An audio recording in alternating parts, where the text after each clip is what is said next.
Tīmatanga, kia ora. Whakataka te hau ki te uru, whakataka te hau ki te tunga. Kia mā kina kina ki uta, kia mā taratara ke tai.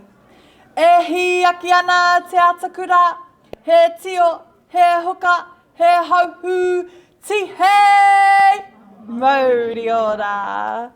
Kia ora koutou I te whānau, I nau mai haere mai ki te whare wānanga o Waikato.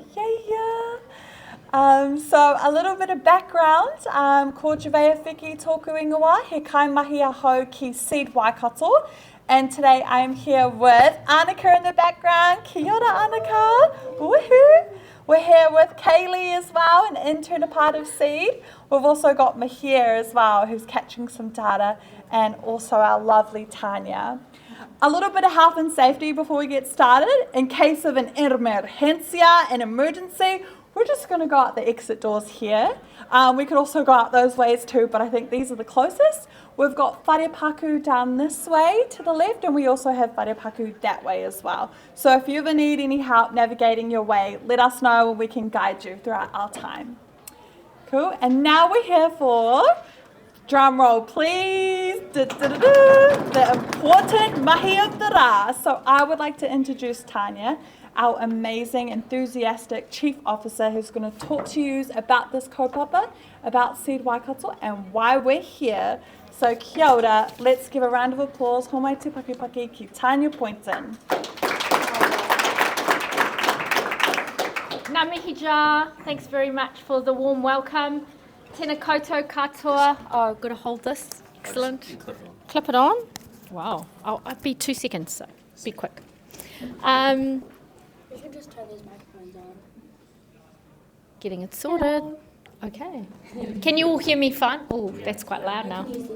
Okay, excellent.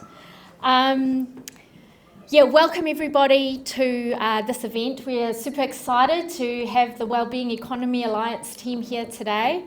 I think first and foremost, really want to thank the engagement team at the Waikato University for allowing us to be here and giving us such warm manaaki to make this possible.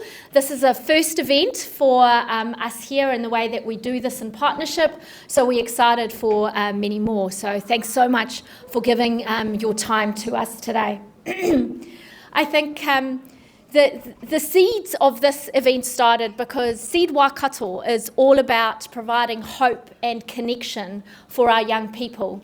And really, having hope in today's world, considering the economic systems we find ourselves in, is often very challenging and difficult.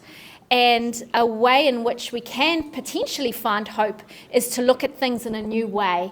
And we're hopeful that today Gareth will open our eyes and enable us to see things from a different perspective and maybe shift our mindsets and our mental models in some way. So we really are looking forward to Gareth and Sally sharing some pearls of wisdom with us.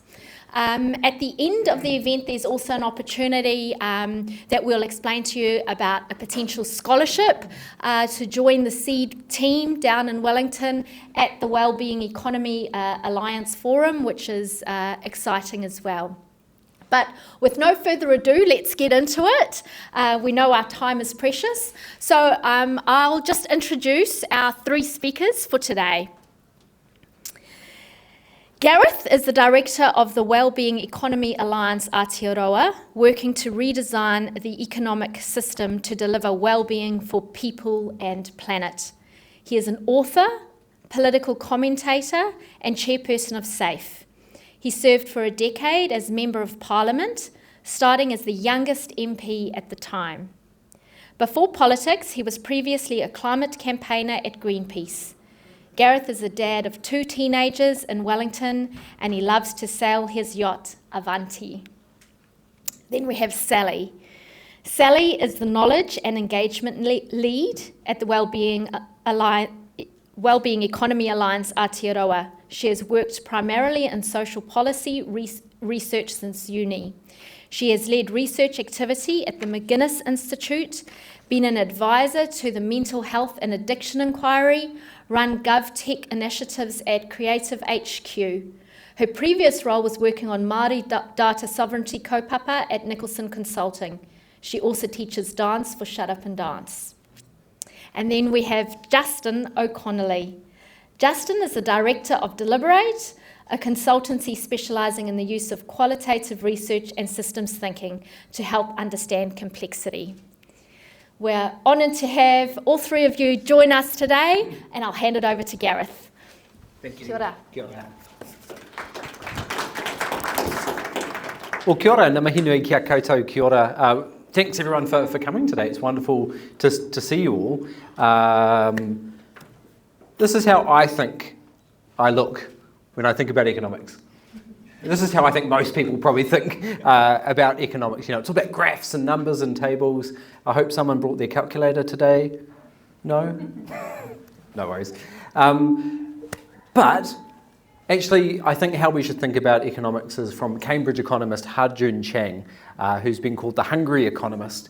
And he describes the economy as too important to leave to the economists, which I've sort of embraced. Because often we only hear about the economy through the business pages or on the news when they're talking about interest rates. It's all about numbers and graphs and tables. What we try and do at the Wellbeing Economy Alliance is making it accessible. We want people to reclaim the ability to talk about economics. And Tanya sort of gave us the challenge to kick off the economy season, which is how do you talk about economics, particularly to young people? How do you make it accessible and engaging? And maybe I was just hungry at the time, but I thought maybe through the lens of kai or food is the way that we could talk about economics in a way that was maybe more understandable and approachable for people. And again, taking a leaf out of Ha-Joon Chang from Cambridge University. I'm going to pass now to my colleague Sally, who's going to do some whakawhanaungatanga and introduce herself, and then I'm going to introduce some of the concepts around economics and kai. We've got a short video to share, and Justin's going to speak about donuts, which is wonderful, and it's great to see all this kai on the table in front of us. This little guy. She's got a high collar on. Oh wow. No mai hara mai. Kia ora koutou. So just do a bit of an introduction, then I'll come back at the end for some of the new economies content. Ko tangata tiriti te iwi, no ingarangi ko te rana I Italia o kutupuna, I tupu aki au ki Pōneke, engare e noho ana au ki Paikakariki in Naenei. So I'm living on the Kapiti coast, just north of Wellington. But this here is a view really close to where I grew up in Pōneke. And I had, a really privileged Pākehā upbringing in Wellington. And I wasn't questioning like the systems or the structures or my role in them at all. We were told that the economy was like a fact, it was a given, there was no alternative. So really grew up kind of learning life in that growth paradigm. I then went down to Otago and studied politics and philosophy, and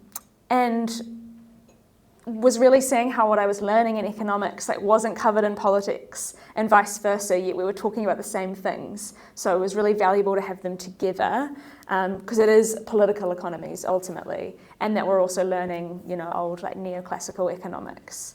I've then been working in Pōneke for the last 10 years in social policy research, be it was mentioned at McGuinness Institute or the Mental Health and Addiction Inquiry, which was such an amazing opportunity. We travelled the country for 3 months just talking with people every day about the ways in which our system is just deeply failing people. So it was a real deep dive into the kind of systems of our colonial history in Aotearoa. GovTech stuff, I was studying at Te Wānanga o Raukawa for a year in the Hikireo course before moving to Paikakariki. And it was this whole time I've been learning and reading on this new economies things and chatting with people, having people you can have those safe conversations with to kind of learn and progress your ideas. So talking about community wealth building and degrowth and permaculture, which is a strong crew out in Paikakariki, so that I was able to come and joined the team 5 months ago as the knowledge and engagement lead. So super privileged to be able to do this work every day. And I think I'll hand back over to Gareth.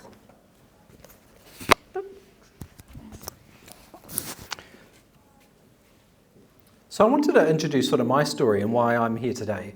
And I think it goes back to my childhood. And my family wasn't particularly paying attention to economics growing up, but actually in hindsight it was something happening to us and was paying attention to us. I still remember my father. I remember there's a food theme, and we're trying to shoehorn as much food-based content as we can into this presentation to make it accessible. And actually, my first economic memory was my father losing his job at the freezing works. That's when dead cows are frozen and sent overseas to export.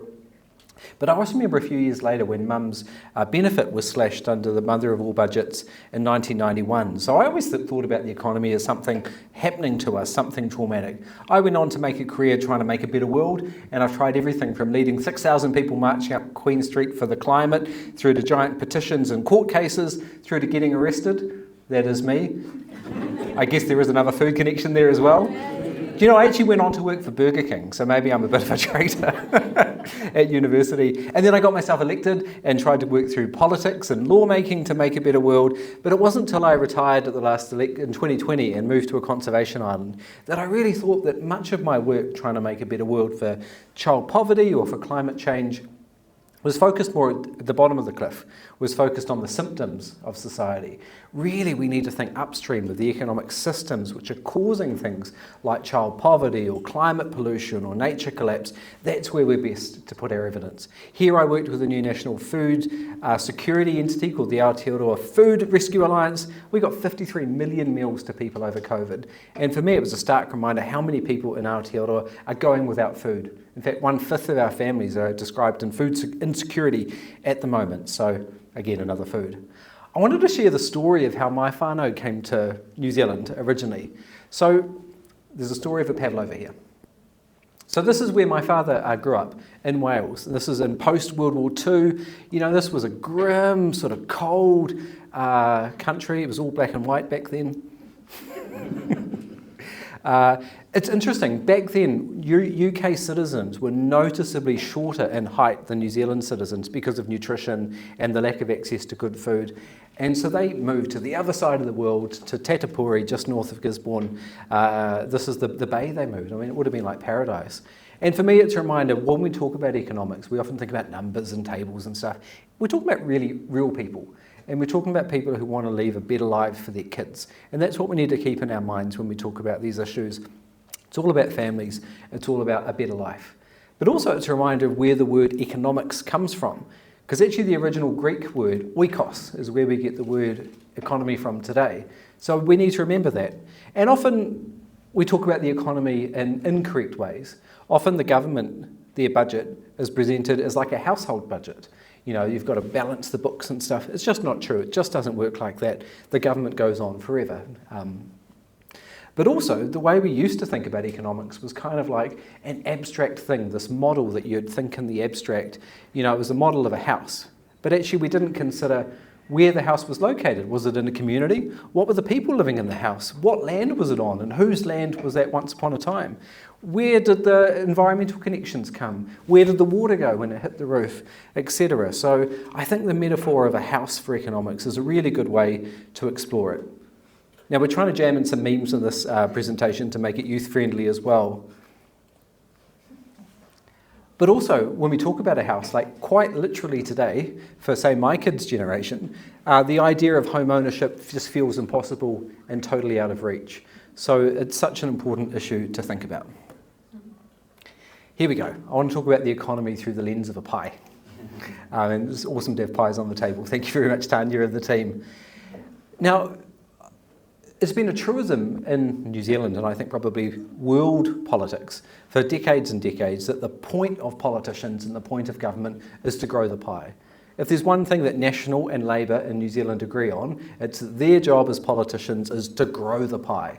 And what they mean by that is to grow the economy. Therefore, there'll be more food, more pie for everyone. But I think today in 2020, when we look at some of the impacts, and I'll explore these soon through the lens of food, we've got to ask ourselves, like, what's actually in the pie? Do we care about just the size of the pie, or do we actually care about what's actually in it? And I think this is one of the crucial questions we should be asking ourselves. Is it more important to have a quality pie than just growing the pie? And when you look at the pie in terms of wealth in Aotearoa, this is the Household Economic Survey 2021, the wealth of New Zealand, so all the financial assets minus the financial liabilities, split into 10 plates of food for 10 diners. When you look at how that pie is being split and shared in New Zealand, you see the richest 10% having 50% of the food, or 5 plates of food in front of them. The middle class get to have 1 plate each, but there you can see 5 people at the end of the table who have to share a single plate of food between them. So what we see is this pie isn't being shared fairly, and it's been called, it's called economic inequality, that wealth just isn't being shared. One of the statistics that shocked me when I heard about it was that inequality globally between countries and companies, you can perhaps best see when it comes to chocolate. So pop quiz, who's the 2 biggest cocoa producing countries in the world? Does anyone know? Brazil. I'll give you a clue, it's on this map. Ghana, that's right, yep. No.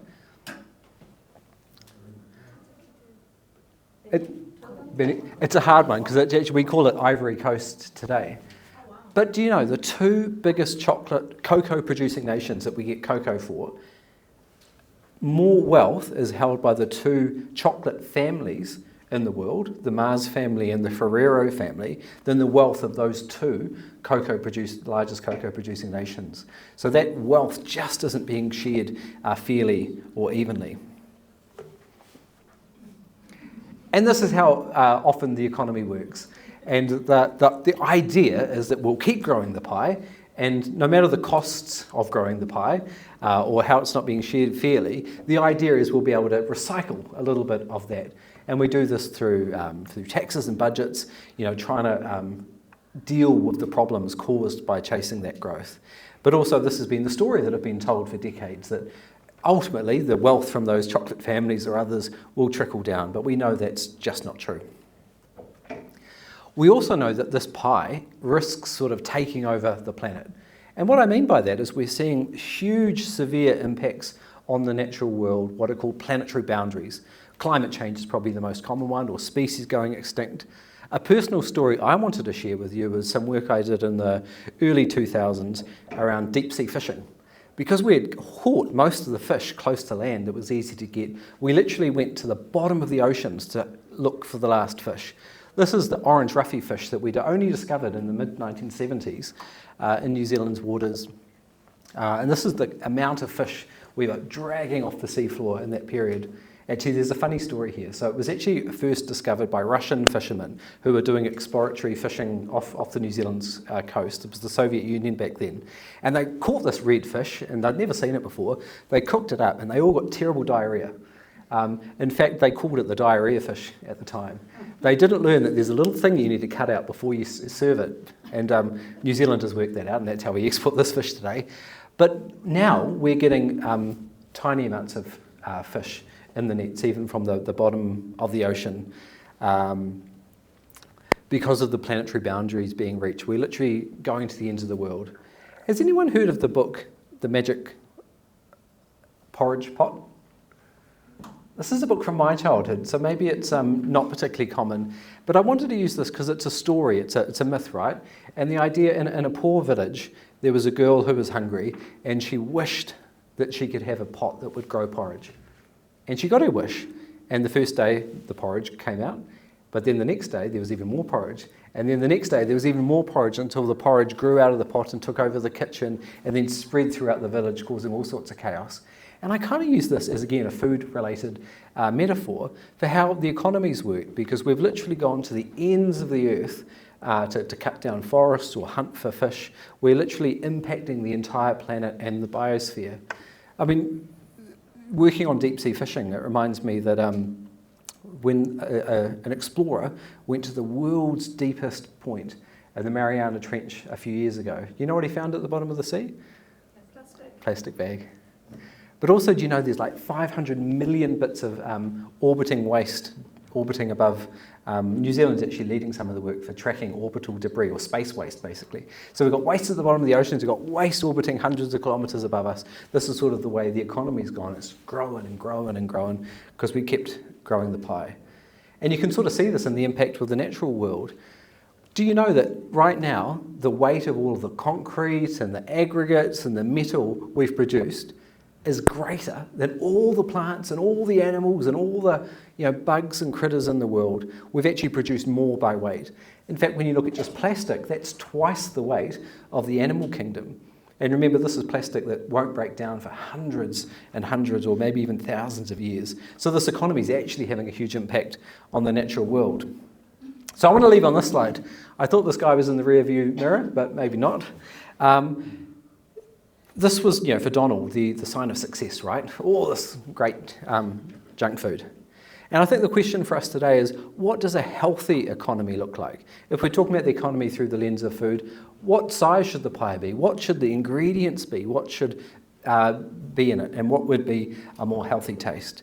So at this point, I want to show you a little video that we produced earlier this year as a short social media campaign, and then I'll pass over to Sally. I'm the bad news guy, talking about all the bad, some of the challenges of the economy, and then Sally and Justin are going to be talking about some of the solutions.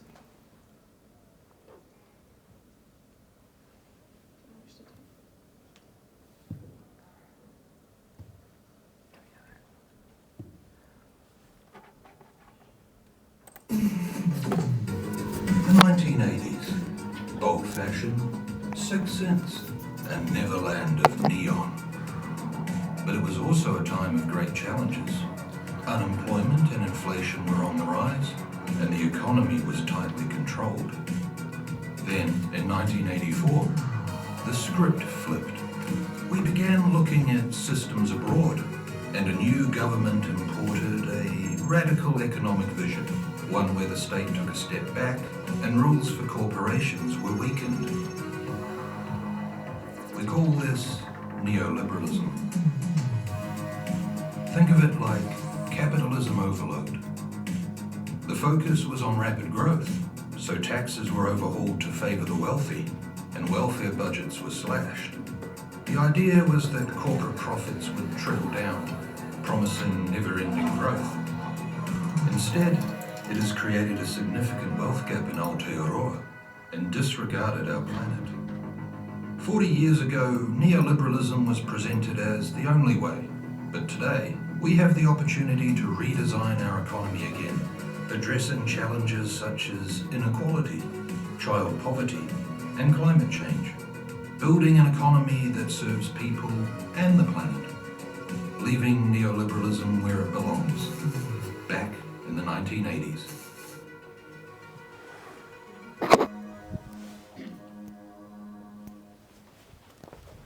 Thank you for watching that. We were stoked. We got 100,000 views in a couple of weeks from people sharing that video, telling the sort of story of our history in New Zealand and what changed 40 years ago. Because today we just call it the economy, right? We don't think about the system and how it was designed.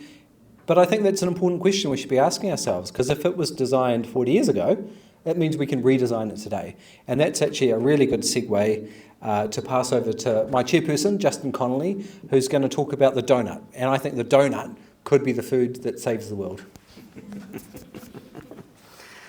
Kia ora koutou, ko Justin Connolly, toka wingoa.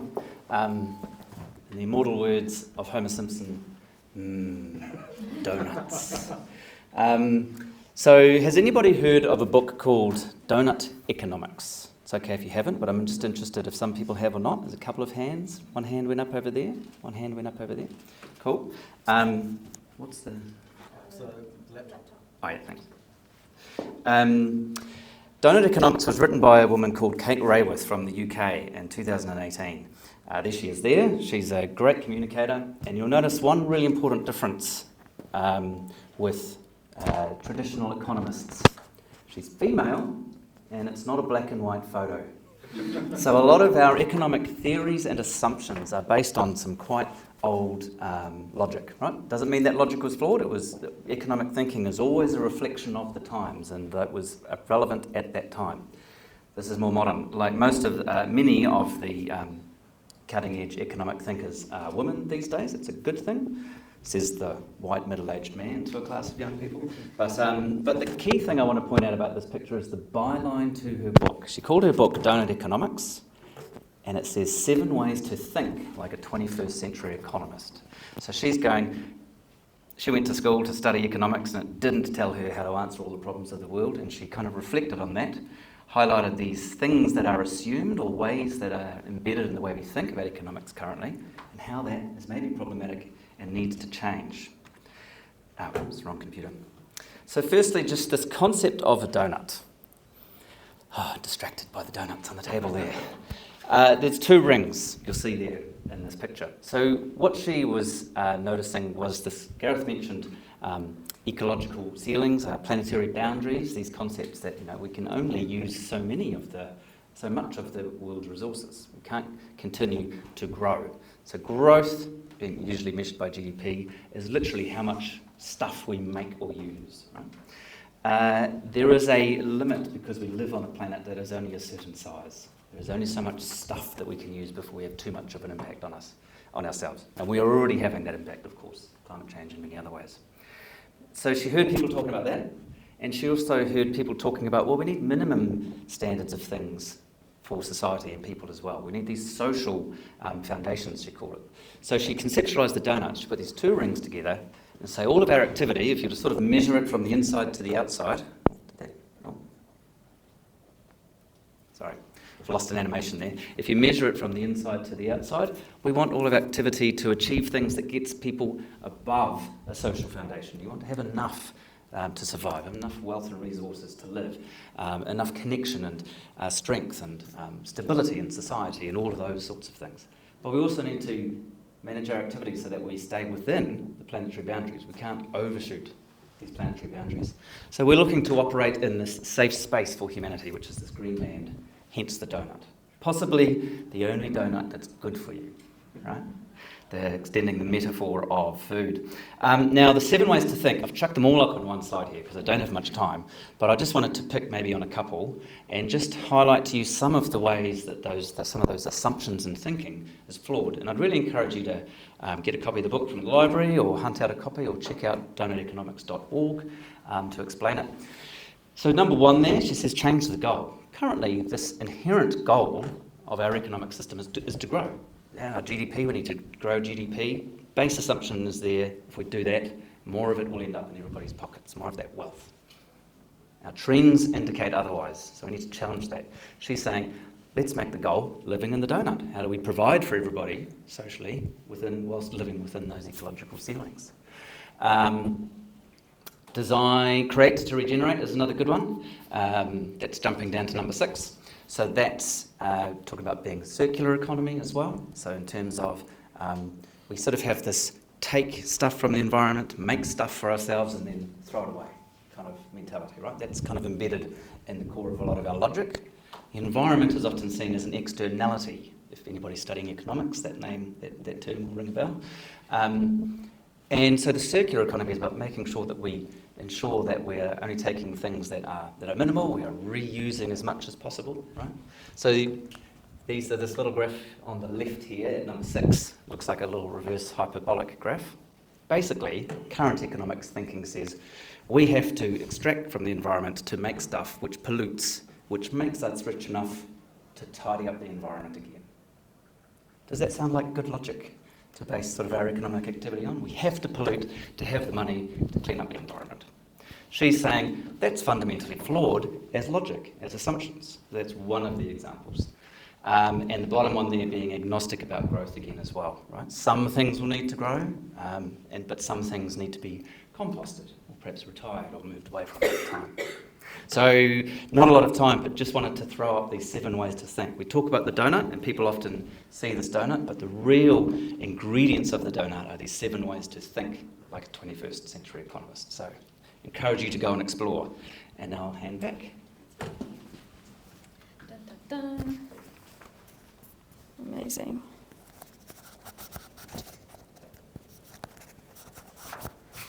The suspense. The next little not do. I'll hold it. Kapai. So, as you can see, we've got donut economics here, and we're kind of just acknowledging that that is one of many different ways that the economy can look. You know, we've got solidarity, regenerative economy, community wealth building, which we do quite a bit of work in at at the Wellbeing Economy Alliance, Aotearoa, and it will look very different depending on the context and the specific place. And so the Wellbeing Economy Alliance was started in 2018 as a global alliance where people like Kate Rayworth from Donut Economics and these other strategies came together saying that we needed more, there's more that unites them that is different, and we need to work better together to really drive this movement. And so a well-being economy or economies is sort of an umbrella for these different strategies or ways that we might get there. And so we're not saying there's this one way that the economy will look. We don't know all of the ingredients, but we think we know a few of them, and we refer to them as the 4 or the 5 Ps. So some of those key ingredients are going to be purpose. How can we put more purpose into the economy? So it isn't just about growing it. What we're actually doing is important in our production and our consumption. Preventing problems, so kind of what Justin was just saying around social or environmental damage and doing that afterwards. How can we prevent that happening in the first place, kind of by design? And pre-distribution, this is how can we get the economy to do more of the heavy lifting? So instead of just the redistribution from tax, how can we have a system that's more equitable from its design as well? And people-powered, this is going to be involve a lot of people, everyone in this movement, and more kind of participatory approaches as part of that and how we do design it as well. And there's a 5th P, that when Gareth did an economics listening tour last year where he travelled the country and instead of talking about these things, listened to people and what their views of the economy were and what values it should be from, like care, community, creativity. And they thought that place is very important here, grounding it in where we are in Aotearoa and then each specific community as well. We thought we'd share this model for, really frames our thinking, the third horizon from Bill Sharp. And this is a visual from Tokana Teraki, which is the futures entity of Kaitahu. And it helps us think about our work and lots of people's work kind of coming together around that. And the horizon is the vision, the future, where we want to go. And then there's these three horizons. So we've got business as usual. What are the things of the current system that we need to compost, that aren't going to be part of this future that we're talking about? H2 is kind of what are those transitional projects or initiatives that are helping us get there, steps on the way to that transition while we have H3, the green shoots, what this will look like and how do we foster those and grow. And all of these happen and have intersecting points and currents that are taking us back and other people with flow tellers going to a different vision and this, but helping us frame our work in these different areas and what others are doing and contributing to get where we're wanting to go. And like we say, this isn't one set vision that's all locked in already. It'll evolve as we get closer to the horizon. And so I guess there's big policy macro changes that we need to happen and local government changes. But what we were going to touch on here is around things that we can do, keeping with the food metaphor, things that we can do as communities and individuals to kind of we're engaging with the economy through everyday activities like buying food and how we can use our time and our putia to kind of reflect our values and what the economy we want to see. So even just with the simple act of a food bag, I actually heard a statistic that was in Australia, the average kind of basket of food travels 70,000 kilometres to get to the consumer, all of the food added up. And it's 241,000 in the UK. And so, just the distances the food's travelled to get to us. So that's something to think about. Where has it come from? What's its whakapapa to be in our basket, on our plate? How far has it travelled? What transport did it use to get to us? Where was it grown is a really important one, and whose land is it on, and the history of that place. And with that around the kind of the entity that the company is it a big multinational that we're getting our food from, or is it a local business? Is that local business a cooperative? You know, learning more about the companies, and the B Corp movement is you know, growing in New Zealand, which is these business getting sort of certified to really put purpose right next to profit as like their objective, and they're required to meet a bunch of environmental and social impacts. And the inputs, I guess, to the food, you know, is it lots of chemicals in its process, or maybe it's organics? And the Huaparakore movement, which is the Māori food sovereignty movement, is really growing. How can we be buying food and connecting with that? And how do you get it? Is it wrapped in plastic? You know, the Parakore zero waste and the zero waste movement in Aotearoa is huge. And I learned recently that the zero waste like global movement was started in Kaitaia with the first community recycling centre back in the 80s, you know. So yeah, there's lots happening here, and in your act of buying food, you can connecting to these bigger movements. And are people working to produce the food? Are they earning a living wage? That's really important as well. And then how healthy is it? What are we putting in our basket? Is it nourishing our bodies and our physical health? And so this is just one example of ways in which the economy is kind of interwoven and what we can begin to do, and thinking about food. And this, just kind of ending on us, what we're trying to do at the Wellbeing Economy Alliance. Economy in service of life is what we're really working towards. And we have a website that's got a lot of information about us and our different priority areas. We didn't go into all of them today. And there's ways to join us and become a member or a supporter, and we run quite a few events and things a bit like this. So it'd be great to keep this kōrero going. Kia ora koutou. Ngā mihi nui nui mō tō wā I tēnā rā. Kia ora.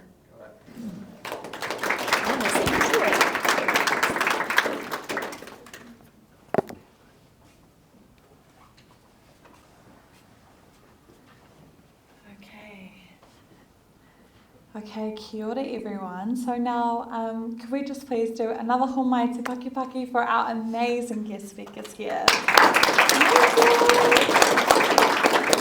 Okay, would you like to speak about the resources that are on the table as well for the puka puka?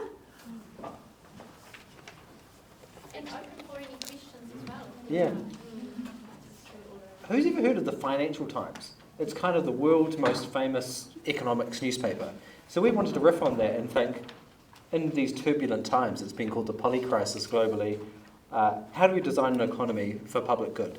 So the challenge we had here was producing, what would our equivalent zine version of the Financial Times be? But what we really wanted to do was actually tell a more tangible story for people what a well-being economy could look like. So in here you've kind of got cartoons telling that story. You've got obituaries for the old economy. You've got 24 hours in a wellbeing economy describing the types of things you might do day to day. You've got some prominent people talking about their vision of what a wellbeing economy could be. We've got a daily quiz even and some coupons for things such as dignity. So we just wanted to, have a bit of a light-hearted approach, but sort of talk about these new ideas through a more practical way that maybe made it more tangible for people. Because while we talk about these big ideas, like big frameworks and big ideas that people are talking about globally, we're really talking about people's daily lives and their families.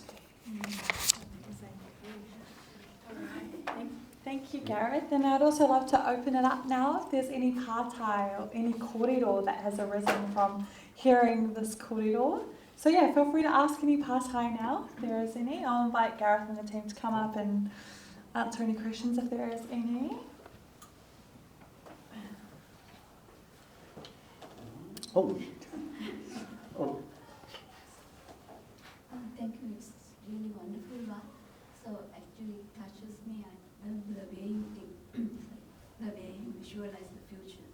So that is the point that touches me, because without foresight in the future, even in the economy, there's no survival for the human beings or anyone in the planet, because we are the cause of that. So I would like to know that what sort of future in the economy that you are seeing for the New Zealand.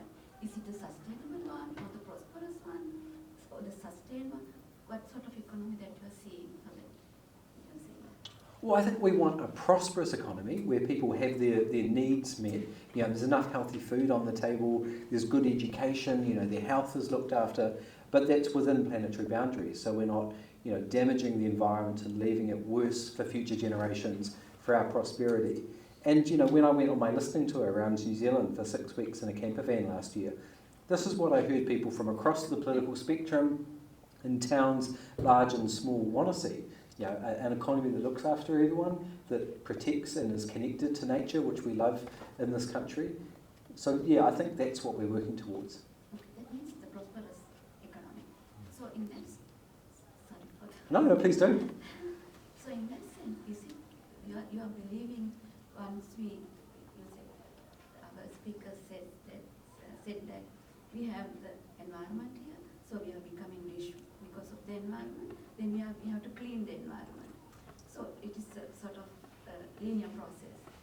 So do you believe that we have to make the precautions before using the environment to make it prosperous or sustainable? And it's what Justin said, we need to find that safe space in the donut where we're looking after people's needs with respecting the planet's needs as well. But I also think we can take a lot of inspiration from Te Ao Māori ideas in New Zealand. And Taina Boasadine, who reimagined the donut, that framework Justin talked about, through a tūhoi Māori perspective, she actually turned the environment as the outer part of the donut into the heart of it. And what she said is actually nature is, we are nature, we're connected to nature, it's intrinsic to us. So we can't sort of trash the environment faster to growth, actually that weakens us. So, you know, another way of maybe talking about it is a richer society. And what we mean here is richer in the widest conception. So richer community connections, you know, people that have time to be able to look after one another or to do music or sport. You know, our cultural needs are protected. And this is the original conception of wealth, really. It's not just financial or the amount of dollars in your pocket, it's your environmental, cultural, personal wealth as well. And maybe you're just thinking about B Corps, for example, where you've got these businesses that get certified to, you know, care about the environment essentially. And it's like that should be, all business should be like that. So it's a starting point to get us where everything is zero waste and in a circular economy. But that does feel quite distant from where we are now and what we're producing and consuming. So that's quite a good step, I think. They're actually upping their requirements from businesses, what it means to their environmental and social. So they're getting even better and more are coming along. So yeah, I feel like that's progress from a business circular point of view. Thank you very much. It's really great. Thank you. I've heard a lot about degrowth. How does that fit into the framework of what we're talking about here? I would say, I'm not sure if it was there, but on that visual where there was like this care economy, solidarity economy, degrowth would be one of those strategies. So we're not sort of, degrowth isn't the one thing that we're promoting, but we see it as something that people want to follow that fits within a wellbeing economy. Yeah, personally, the idea of endless growth on a finite planet, I don't think makes sense. But as Justin said, some things will need to grow, but other things won't. So yeah, it's within the wellbeing economy scope. Can I enthusiastically jump in to respond to that question as well? Who's heard of degrowth? That's just what I wanted to check first. Perhaps only a couple of people. So just to clarify the concept, right, in terms of the narrative that we have is growth, and we've connected that to taking stuff and making stuff, so we're using stuff. And so this term of degrowth is about reducing the amount of stuff we use whilst still living good quality lives, right? So it's kind of just really challenging and reframing that assumption we have around we need to grow, we need to use more stuff and take more stuff to be well. So it's achieving still well, healthy people, but not using as much stuff. And if Drill, baby, drill. yeah. Who drives that? Who drives it? Like who drives it in the day? Like who drives the pledges amongst us all who they have to produce the most? They're in large amounts of debt, right? Yeah. And they have to service that debt. Yeah. And which makes the economy grow because the the economy is debt related, right? And it's all created, and well, a lot of it's controlled on the other side of the planet in a square mile in London, right? So like, how do we, I mean, we can do things our own way, which we do. We are quite quirky, and we can lead the world in certain things at school. At the end of the day, we are a tiny little pimple on the backside of the world's economy. How do we push and for these things to change globally, and especially in places like the banking sector, which at the end of the day, like, does control a huge amount of what happens in the planet. Great question. I would just say you're right about growth in the sense we're stuck on a treadmill, right? And we have to keep running faster to keep up. And we're in a recession at the moment. And actually we're seeing huge pain happening today because the economy is slowing down, because the whole economy is structured to depend on growth to keep going. And when it doesn't happen, things actually get worse for many people. Look, I think this is where we're working, is both in Aotearoa, but also globally, because you're right, it's going to be a challenge for New Zealand to do something totally by ourselves. But I see the role for New Zealand as maybe the country at the bottom of the world as an exemplar, or showing the way. And this is where I genuinely take so much inspiration from Māori leadership, a different way to do things. We were talking to an academic on the university this morning who talks about an economy of mana. And what he means about that is reciprocity. And actually you can be a better leader or a better business leader by looking after your workers, and the reciprocity there. So I think that's an example where New Zealand could be a world leader. But you're talking about growth. There's a thought experiment which I love sort of sharing, and I couldn't find a food. No, I found a food connection for you.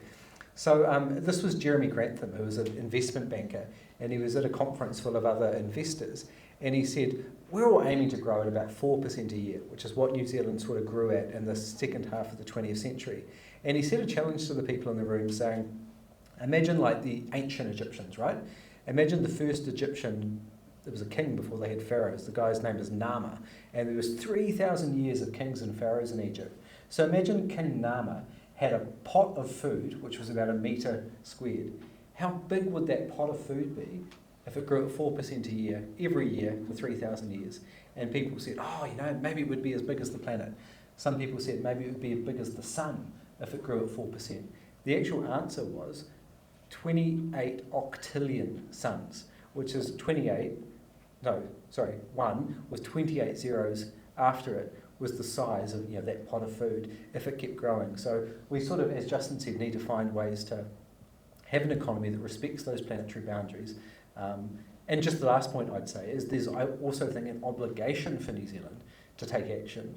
According to WWF, the amount of resources we use on a per person basis is the equivalent, if everyone else on the planet consumed and used like New Zealanders, we would need 4 to 7 planets to provide those resources. And we have the 5th highest per person emissions in the OECD countries, so we're using more of the atmosphere unfairly to dump our wastes. So hopefully we can lead and offer inspiration to other countries. We lead the way in many other things, why Yes.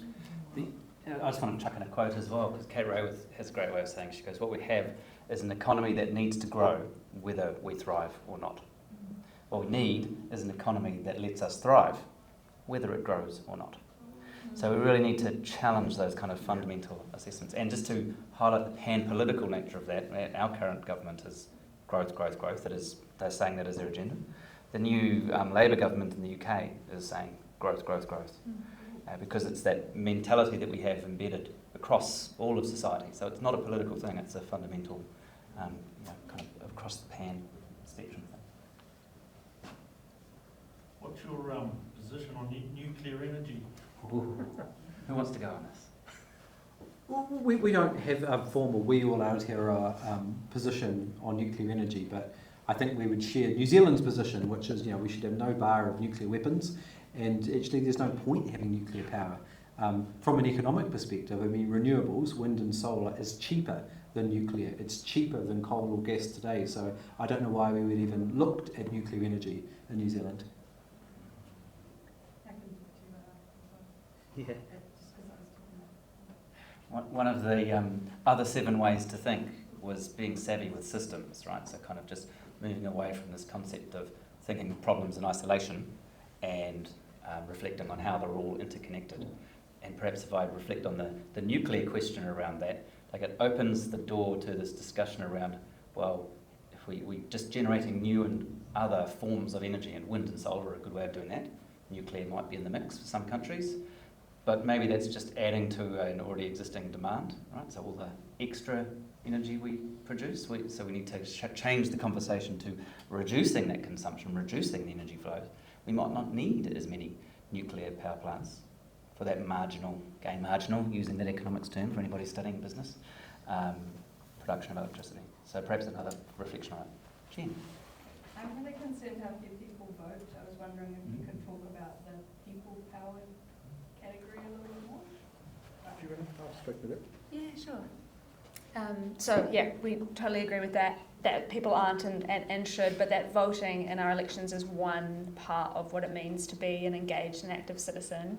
And we have an area that is a priority for us, which is kind of these other participatory approaches that people can do to be better involved with decision making at multiple levels than just once every 3 years. So like a citizens jury, where you get people from like a cross section of a particular area coming together, being shared the same information so that they've got that evidence base to then make a decision, kind of like juries happen in the judicial system, or citizens assemblies and participatory budgeting, where a council might say that 20% of our budget is going to be decided by this group of people within our community, and we'll do what they decide with that money. So there's lots of different ways that we want to encourage and grow.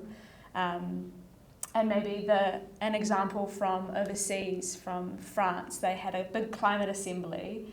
Not only is that great for the kind of climate policy, but 8% of the people who participated in that then went on to run for local elections. So when they saw that democracy in action through being part of it, they were then more motivated and engaged and went on to run, which, is pretty exciting. Yeah. Thank you. Okay, tēnā koutou, Garen, Sally, Justin, another round of applause, please. I'd love to invite Tanya to speak about a really exciting opportunity. So there is a call to action on your tables, and the first one of which is inviting you to apply for an exciting chance to join the SEED crew. There's 2 scholarships that will be available. It's your travel costs and accommodation costs, as well as the conference fees down in Wellington on the 28th of November. So you will see when you go into the application form, it's not a massive, long, time-consuming business. We want to hear from you in a creative way. We want to hear why are you passionate about this kaupapa, thinking about things differently in the world of the economy. So please apply, let your friends and whānau know that we get as many applications as possible. And we're also inviting you to follow us on Instagram as well, the Wellbeing Economy Alliance and SEED Waikato. We are movement and people-powered organisations, so we really do need your support and backing, and together we can strengthen the kaupapa of what it is we're wanting to do. So thank you very, very much. And then there's also an invitation to please complete the survey that we'll be sending out to you later on today or tomorrow, just as an overview of what we can do better and how we love to do it at SEED is to learn. So we fail and we learn and we do things a whole lot better. So thank you very much. Ngā mihi nui. Alright, so just to repeat, there is an amazing scholarship opportunity to go down to the conference that we all will be hosting, all expenses paid, so please share that with your friends. And before we round up, I just wanted to invite everyone, you've got some sticky notes on your table, and I would love to encourage you to write one word of how you found your experience here today, whether that be feedback or anything that resonated with you and stuck with your heart, so that in the end you can leave it on the table. So I'm just going to give you 1 minute to do that. All right.